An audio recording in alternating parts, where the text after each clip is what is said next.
Bienvenue à vous, auditeurs, auditrices. Je suis l'auteur de ce podcast, Objectif Bac Français. Je m'appelle Arthur. Découvrez mon site internet aufonddelaclasse.com pour des conseils de méthode et d'organisation et des cours sur les œuvres au programme. Le lien dans la bio du podcast, aufonddelaclasse.com. À très bientôt. Ciao, ciao.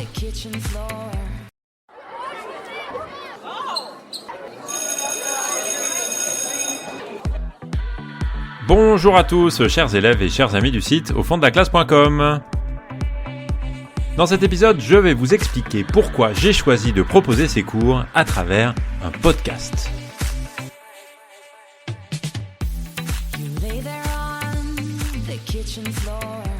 Alors quand j'ai lancé ce projet il y a quelques années maintenant, 2-3 ans, et le site internet aufonddelaclasse.com s'est posé très rapidement la question des modalités. C'est-à-dire, est-ce qu'il fallait faire des vidéos, est-ce qu'il fallait faire un podcast, comment transmettre un petit peu ce que je voulais transmettre. Vous vous imaginez bien, comme professeur de français, mon objectif, c'était de faire aimer les livres, de donner envie de les lire vraiment, de lire vraiment les œuvres du bac, de prendre plaisir aussi à les étudier, à mieux les comprendre, à mieux les remettre dans leur contexte, à mieux comprendre leurs particularités, mais aussi à quel point elles nous parlent encore, elles parlent de notre vie de tous les jours, des questions qu'on se pose, des problèmes qu'on a, des choses heureuses qu'on peut vivre ou malheureuses. Et le podcast, eh bien, s'est imposé pour moi, et je vais essayer de vous expliquer un petit peu pourquoi. D'abord, il y a une certaine mode qui est plutôt sympathique, je trouve, au podcast, qui propose un temps plus long que des vidéos, des shorts ou des vidéos TikTok de ce type-là. Un temps qui permet de réfléchir à quelque chose, de s'intéresser, de donner une chance à des sujets qui ne nous intéressent pas forcément immédiatement, mais de s'installer dans une conversation ou une conversation qui prend la forme d'un monologue parfois, mais qui nous permet d'entrer dans quelque chose qu'on ne connaît pas forcément et d'apprendre des choses et parfois d'aimer, de prendre plaisir à se poser des questions, à réfléchir à des problèmes qui sont parfois les nôtres, ce genre de choses-là. Et puis, je me suis dit une chose aussi, c'est que le podcast, c'est vraiment le média de la concentration. Parce que l'immersion auditive, le fait qu'on n'ait pas d'image à suivre, pas de notification, pas de sous-titres qui clignotent, et des trucs un petit peu comme ça dans tous les sens, c'est un seul canal sensoriel sollicité, l'ouïe, quoi. Ce qui, paradoxalement, je crois, libère l'attention. Parce que tout n'est pas sollicité en même temps. Et donc, on peut se concentrer.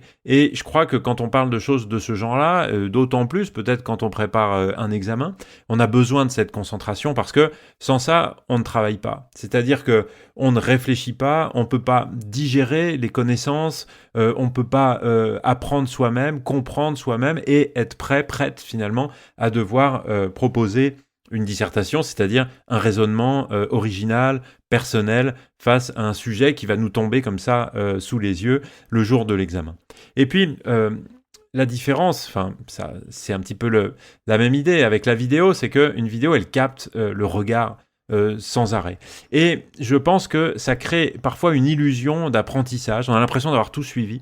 Et dans des vidéos qui sont courtes, qui donnent plein d'informations, qui sont d'ailleurs pas forcément excellentes, ça nous donne un peu l'illusion d'avoir appris, d'avoir mis au point un petit peu ce qu'on devait, mais en fait, ça ne laisse pas du tout la place à la pensée personnelle, et je crois que ça ne développe même pas, ça ne crée pas l'occasion de réfléchir par soi-même, et donc de mémoriser, et de pouvoir maîtriser réellement quelque chose. Et puis, je pense que l'effet de la voix seule, si c'était une conversation, ça marcherait quand même, mais la voix sans image, elle force le cerveau à construire les représentations lui-même, exactement comme à l'écrit, comme quand on lit un livre. En fait, on n'est pas passif. On est actif. Et d'ailleurs, c'est très facile de perdre l'attention quand on écoute un podcast. C'est difficile d'écouter un podcast d'une certaine manière. Il faut se concentrer. Et ça veut dire qu'on n'est pas dans une situation passive. Et même si parfois on fait autre chose, eh bien, en fait, des choses se passent dans notre cerveau.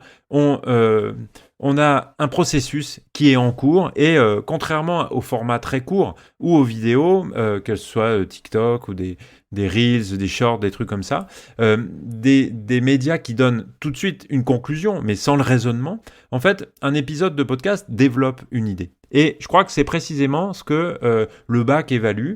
Et puis ça tombe bien parce que c'est quand même ce qui est intéressant dans la vie. Parce que sinon, si il faut apprendre quelque chose qui nous tombe sous la main, qu'il faut l'apprendre par cœur et le recracher, le vomir derrière, c'est pas très intéressant, évidemment.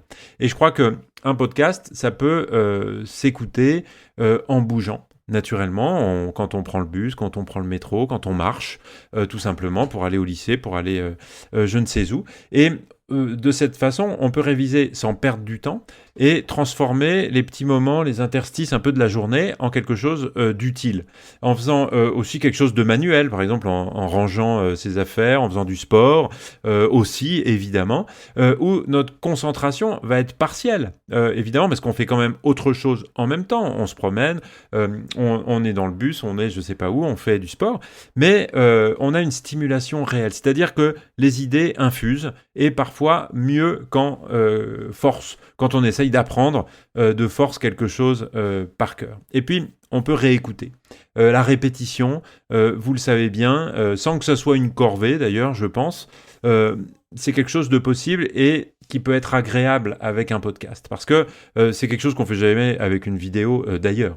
La répétition espacée de quelque chose, c'est souvent une des clés de la mémorisation.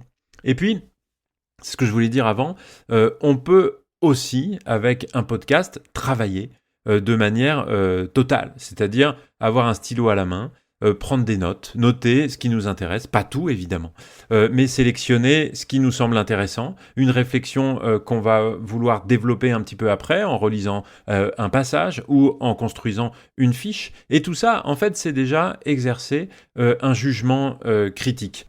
Autrement dit, en écoutant un podcast, on peut avoir une attitude de travail qui est très variable, c'est-à-dire qui peut être une écoute un peu partielle, mais qui va quand même nous faire développer des idées dans notre esprit parce qu'on va les répéter, qu'on va relire des choses sur le même sujet et donc ça nous servira à quelque chose, ou on peut avoir un travail très, très concentré, très, très total, disons-le comme ça, et prendre des notes, s'accrocher à tous les éléments et se créer directement des fiches avec ça. Et puis, j'ajouterais une dernière chose, c'est que ce que vous entendez en écoutant les épisodes qui portent sur les œuvres au programme en particulier, c'est une voix qui réfléchit à voix haute. En fait, qui modélise aussi une façon de penser, une démarche, et qui ne développe pas seulement un contenu. Et ça, c'est très important parce que faire une dissertation, par exemple, c'est-à-dire réfléchir par soi-même à un problème qu'on ne peut pas prévoir totalement à l'avance, eh bien, c'est aussi quelque chose qui relève de la méthode, de la démarche. Et pour ça, il faut avoir déjà fait cette démarche, et après tout, qu'on la fasse ensemble, je pense que c'est utile aussi pour vous. Et un dernier mot pour vous parler de mon site internet aufonddelaclasse.com, dont vous pouvez retrouver le lien dans la bio de ce podcast et dans la bio de chacun des épisodes. Les épisodes suivent exactement le programme que vous pouvez retrouver sur ce site internet, où vous trouverez des fiches qui sont longues, qui sont un peu comme les épisodes de ce podcast, c'est-à-dire qu'ils ne proposent pas de tout savoir en 2 minutes, mais plutôt des outils de travail à s'approprier pour pouvoir réviser, réfléchir par soi-même et qui ne vous donne pas des choses toutes faites parce que ça ne servirait strictement à rien.